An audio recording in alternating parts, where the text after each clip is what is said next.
I hope you guys all had an opportunity to watch my video, Dorow's Blunder. In that video, I take Judge Dorow to task because I never thought she should have ever admitted to Darrell Brooks Jr. that he was scaring her. A viewer, Donna B7666, actually pointed out a couple of other instances where she thought Judge Dorow kind of dropped the ball a little bit. Don't get me wrong. I think the judge did a fantastic job, but no one's perfect.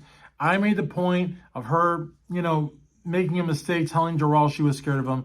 Donna B7666 made a couple of other points, and we'll get to those in a moment. Guys, as always, thank you so much for watching Sight Sounds Flavors here on YouTube. If at any point during this video you like it, please smash the like button. If you haven't subscribed, please do so. Ring the bell for notifications so you won't miss a single video. And as always, please leave a comment down below. So Donna B7666 made a point. She made a couple of good ones, but the one I'm going to focus on is where she says that Judge Dorow on many occasions threatened Darrell with being kicked out of the courtroom, over to the other courtroom, or back to the holding cell. And she didn't actually do it. She didn't stand by her word. Instead, as Donna B7666 points out, and please guys, give her a follow, a subscribe, whatever it may be here on YouTube, she would get into a kind of a tit for tat kind of argument. She's the judge. Darrell was childish, immature, irreverent, disrespectful, insensitive. But, we all know who he was. And the judge should never have gotten into a tit-for-tat argument with him with the cameras rolling. A lot of the poor victims in the audience, the prosecution there, the bailiffs, the court workers, everybody watching that. It gave him so much power and allowed him, although he wasn't able to derail the process, it gave him a lot of opportunities to stall it. You know what I mean? And it was just, honestly, I agree with you, Donna. There were a lot of times where Judge Dorow threatened to have him removed.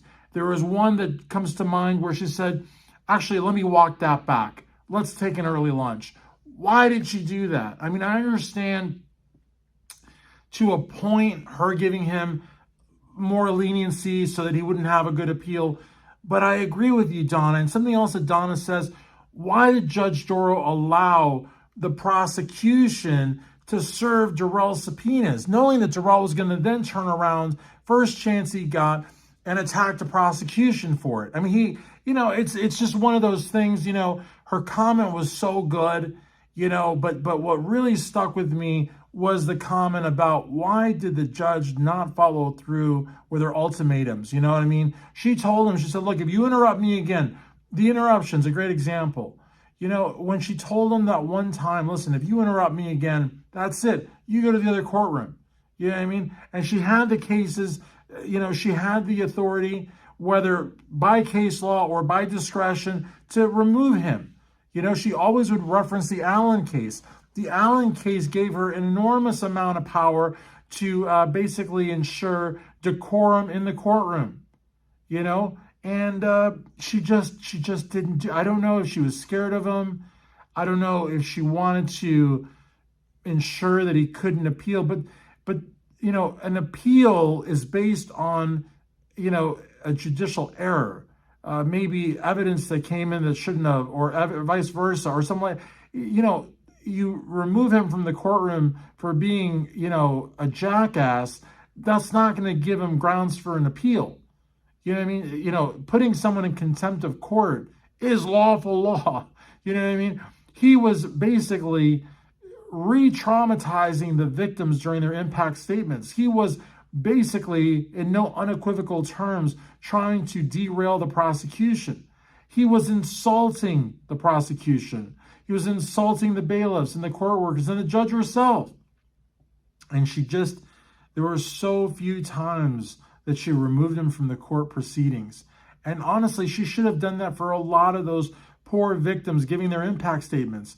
So they shouldn't have been, re-traumatized by Darrell with his eye rolling, his interruptions. One guy, I'm sure you guys have seen it, one guy in the back couldn't contain himself and cursed him out because he was just interrupting these poor victims nonstop and interrupting the judge in her ability to create somewhat of a safe space for these poor folks there was a gentleman that had lost his wife. They'd been together for like 30, 40 years. And he had to put up with looking at this guy responsible for his misfortune, responsible for his wife's death. And he wasn't even like, he wasn't remorseful at all. He wasn't even like polite enough to let him speak. He was rolling his eyes. He was grinning. He was looking up. He was nodding in disbelief, nodding in rejection of him, And the judge had that's what I don't understand, and why, Donna's point is so well taken. So well taken. Donna B 7666. Look her up. I hope she's got a channel. A lot of you that leave these amazing comments, I always hope that you guys have channels, because you're drawing these insights that are inspiring me to make these videos. And I want you to also make videos. And if you don't want to be in front of a camera, get a blog. Go to blogger.com. blogger.com. Blogger.com. They've been around, my goodness, for almost 20 years. I've got blogs that go back 20 years. It's free. You could put up a blog a day. You could put a picture in there. You could put like an RSS. You could put a feed on there. You can put hashtags. You don't even need to buy a .com, but go buy a .com. I go to one-on-one. You can go to one-on-one. You can go to GoDaddy or whatever. Buy a domain name. You don't have to buy web hosting. You don't even have to build a website. Buy a domain name. It'll cost you all $10, and then forward that domain name. So let's say it's DarrellIsAbozo.com, right? I mean, it's not a bad name. DarrellIsAbozo.com. You register that URL, and then you've got DarrellIsAbozo.blogspot.com. That's the URL of your blog, right? So all you do is you go on the back end of DarrellIsAbozo.com on GoDaddy or one-on-one or whatever, and you forward that to DarrellIsAbozo.blogspot.com, so that when somebody types in DarrellIsAbozo.com, it will take you to DarrellIsAbozo.blogspot.com. And there you go. Now you've got a URL that you can tell people, that's easy to remember, catchy. They're going to type that in. It's going to take them to your free Blogger account, where you're going to have entries. A blog is an article. You can have blogs every day sharing these insights. And if you inspire someone like me to make a video, you can take the URL of the video and embed it in an article and say, look, this person was inspired by my comment on their video. You're part of my video because you inspired it, Donna. So you should have a blog, or you should have a channel. And if you guys make a channel and you've inspired a video by one of your comments, please reach out to me so that I can help you grow your channel. I've got a small channel, but whatever resources I have, I'm going to help you grow your channel. So again, I'm just saying, like, some of these comments are really, really good.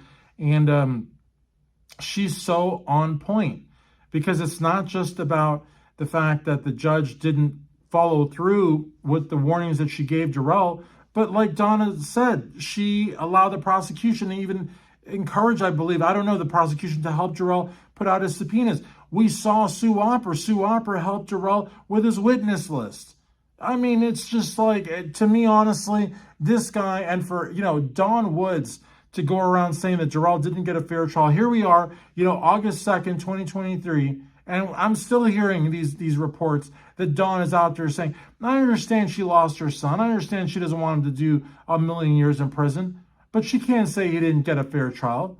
You know what I mean? If this had happened, again, and I'm sorry to put this out there if it offends anyone, but if this had happened in any other country but ours, he may not have even lived to see a courtroom.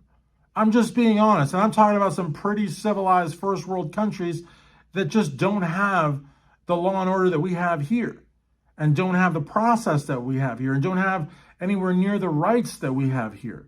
So, but again, she can say whatever she wants. It doesn't matter.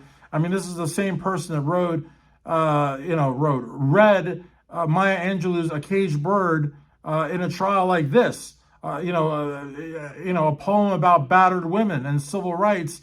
And a lot of people think that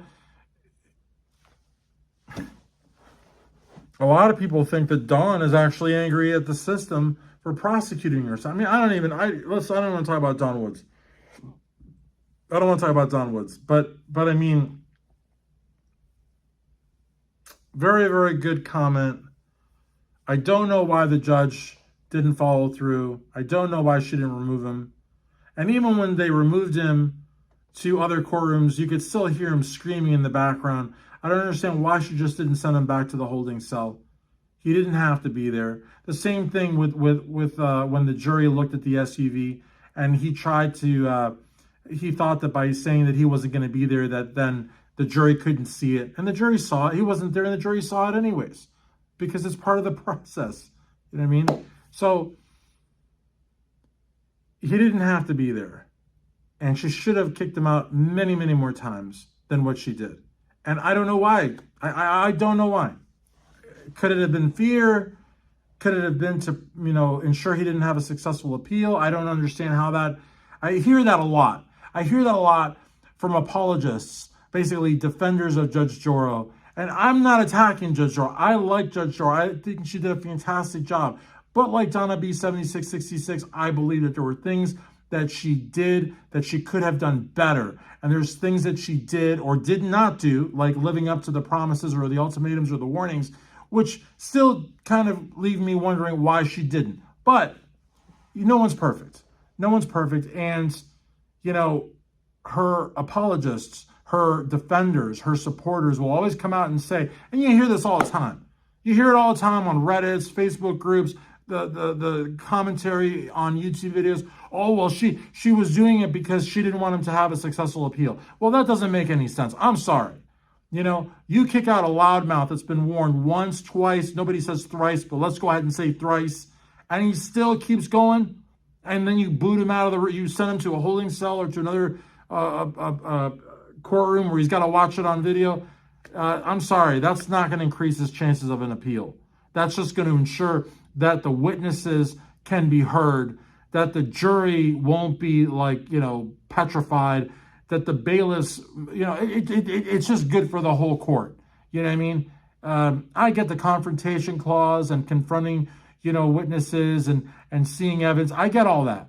But removing an unruly defendant does not make it a better for him on appeal. It just doesn't. It doesn't. Especially when he's been warned 2, 3, 4, 5, 6 times and he still goes at it. So why the judge didn't boot him as she said she would, why she would, in her own words, let me walk that back, let's take an early lunch, I don't get that at all. But she did a fantastic job. If I was to give Judge Dorow a score, it'd be like an A or an A minus. I mean, she did a really good job. Was it perfect? I mean, I don't think so. I agree with Donna B. 7666. I don't know if you do or not, but hey, listen, if a judge tells you don't do something or this is going to happen, and it happens, and the judge doesn't do anything, then you get a Darrell Brooks.